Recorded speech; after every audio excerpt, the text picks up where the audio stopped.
Assalamualaikum warahmatullahi wabarakatuh. Selamat datang di channel Cerita Tiang Mistik, tempatnya kisah-kisah misteri dari berbagai penjuru Indonesia. Malam ini kita akan membahas kisah menyeramkan dari kota Tangerang. Kamar kos terkutuk di tanah Kocak. Siapkan nyali kalian dan jangan lupa like, komen, dan subscribe sebelum lanjut. Sekarang, mari kita mulai kisah kamar kos terkutuk di Tanah Gocap. Tanah Gocap dikenal sebagai daerah padat di tengah kota Tangerang. Di balik hiruk-pikuk kehidupan mahasiswa dan pekerja muda, berdiri sebuah bangunan kos lama bergaya kolonial. Di antara kamar-kamar yang disewakan, ada satu kamar yang selalu kosong, nomor 12. Meski tarifnya paling murah, pemilik kos tidak pernah menawarkannya, kecuali pada orang-orang tertentu. Adit, mahasiswa rantauan dari Jogja, baru pindah ke Tangerang karena diterima magang di sebuah firma hukum kecil. Ia mendapat tawaran menggiurkan, kamar luas dengan harga separuh kos lain. Tanpa berpikir panjang, ia menyewa kamar nomor 12. Cuma kamar kosong, pikirnya. Tapi sejak malam pertama, ia merasa ada yang mengawasinya dari pojok ruang. Suara ketukan di lemari, langkah kaki di tengah malam, dan bau anyir yang muncul tiba-tiba jadi gangguan rutin. Teman kos memperingatkannya, tapi Adit menganggap itu hanya adaptasi dan sugesti. Ia tetap tinggal sambil terus mengabaikan gangguan yang semakin sering terjadi.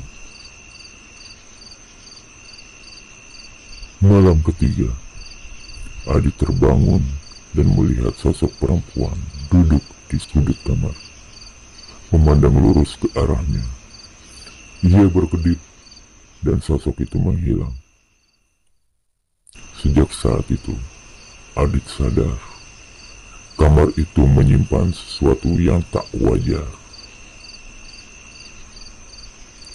Setelah kejadian malam itu, Adit mulai menggali informasi dari penghuni kos lain. Sebagian besar menolak membahas kamar nomor 12. Namun seseorang penghuni lama bernama Yayan akhirnya membuka suara. Ia mengatakan dulu ada seorang mahasiswi bernama Rina yang tinggal di kamar itu, tapi ditemukan tewas gantung diri di dalam lemari tanpa pesan, tanpa alasan. Cerita itu membuat Adit makin penasaran. Ia merasa ada yang aneh dengan lemari tua di kamar yang selalu berderit meski tak disentuh. Suatu malam, ia mencoba merekam suara-suara yang sering terdengar. Saat memutar ulang rekaman, terdengar bisikan samar, "Sini, temani aku." Adit membawa hasil rekaman itu ke Yayan. Wajah pria itu langsung pucat. Ia membenarkan bahwa suara itu mirip dengan suara Rina semasa hidupnya. Lembut, tapi penuh kesedihan. Yayan memperingatkan Adit agar keluar dari kamar itu sebelum terlambat. Tapi Adit menolak. Ia ingin tahu kebenaran di balik semua ini. Malam berikutnya, Adit bermimpi aneh. Ia berada di dalam kamar itu, tapi semuanya tampak redup dan berdarah.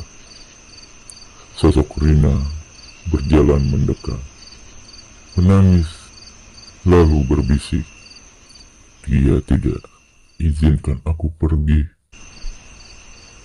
Adit terbangun dengan keringat dingin, dan pintu lemari terbuka dengan sendirinya.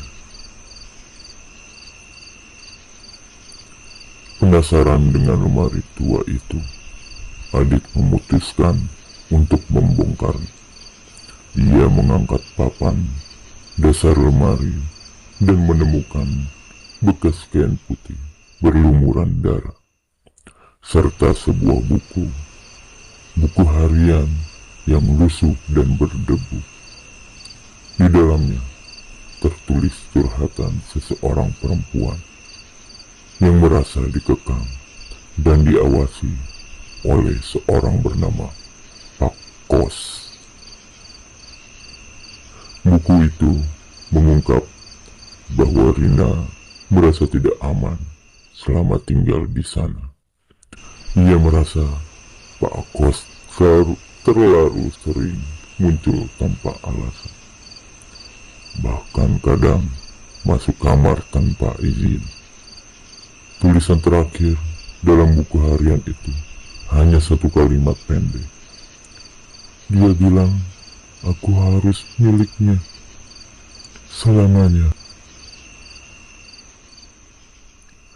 Adit mendatangi Ibu Rani, penjaga kos yang sudah tua. Saat ditanya soal Pak Kos, Ibu Rani terdiam. Dengan suara bergetar, ia mengatakan bahwa suaminya atau Pak Kos sudah meninggal 5 tahun lalu. Tapi beberapa penghuni masih sering melihat sosok pria tua itu berjalan di koridor malam-malam. Ketika Adit kembali ke kamarnya, lampu padam seketika. Dalam gelap, terdengar suara napas berat di dekat telinganya. Ia menoleh cepat, tidak ada siapa-siapa. Tapi lemari itu kini terbuka, dan di dalamnya tampak bekas telapak tangan berdarah di dinding kayu. Adit mencoba melaporkan semua ke pihak kampus dan mencari kos baru. Tapi keanehan terjadi. Semua kosan terdekat menolak penyewa baru dengan alasan aneh, seolah ada yang menghalangi Adit pergi. Ia merasa terjebak, dan di setiap malam gangguan makin terjadi. Salah satu temannya, Dika, datang menginap untuk membantu. Tapi malam itu, Dika justru bermimpi buruk. Ia melihat sosok pria tua menyeret Rina masuk ke dalam lemari sambil berkata, "Yang masuk kamar ini harus tinggal selamanya." Ketika Dika terbangun, tubuhnya penuh lebam tanpa sebab. Adit mulai mencurigai bahwa arwah Pak Kos belum benar-benar pergi. Ia merasa bahwa bukan hanya arwah Rina yang tertahan, tapi ada kekuatan jahat yang menjaga kamar itu seperti perangkap. Setiap orang yang masuk perlahan akan dimiliki. Malam ke-12, Adit bertekad keluar dari kamar itu. Namun, saat hendak membuka pintu, gagangnya terasa sangat panas, seperti dibakar. Dari balik cermin, ia melihat bayangan diri. Tapi sosok itu tersenyum aneh dengan mata hitam pekat. Setelah kejadian aneh dengan bayangan di cermin. Adit menyelidiki lebih dalam tentang Pak Kos. Ia mendatangi kelurahan dan menemukan artikel lama di surat kabar lokal. Tertulis bahwa Pak Kos bernama asli Sumarno pernah diduga terlibat dalam kasus pelecehan terhadap salah satu penghuni. Tapi kasusnya menghilang begitu saja. Tak lama setelah itu, ia dikabarkan meninggal karena serangan jantung di kamarnya, tepat di kamar nomor 12. Adit yakin ada yang ditutup-tutupi.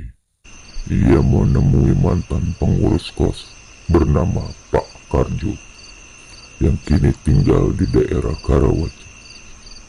Pak Karjo mengaku bahwa sebelum meninggal, Sumarno sering berbicara sendiri dan mengaku bisa menyimpan para perempuan muda agar tak pernah meninggalkannya. Banyak penghuni perempuan pindah mendadak tanpa alasan. Kata-kata Pak Karjo menyiratkan bahwa jiwa Sumarno masih terikat di kamar itu, mengincar jiwa-jiwa baru. Bukan hanya Rina, ada beberapa perempuan lain yang hilang dari catatan. Seolah dilupakan, Adit mencatat semua nama dan bertekad mencari keluarga mereka. Malam itu, kamar kembali dingin. Tak wajar. Adit memandangi lemari dan melihat tulisan muncul sendiri di kaca jendela. Kamu yang berikutnya.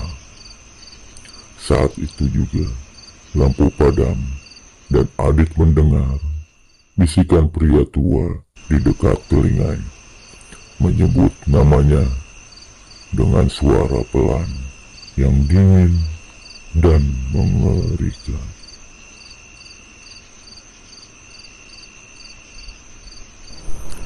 Terima kasih sudah menonton sampai akhir. Jangan lupa like, komen, dan subscribe biar gak ketinggalan kisah misteri selanjutnya. Sampai jumpa di video berikutnya. Wassalamualaikum warahmatullahi wabarakatuh.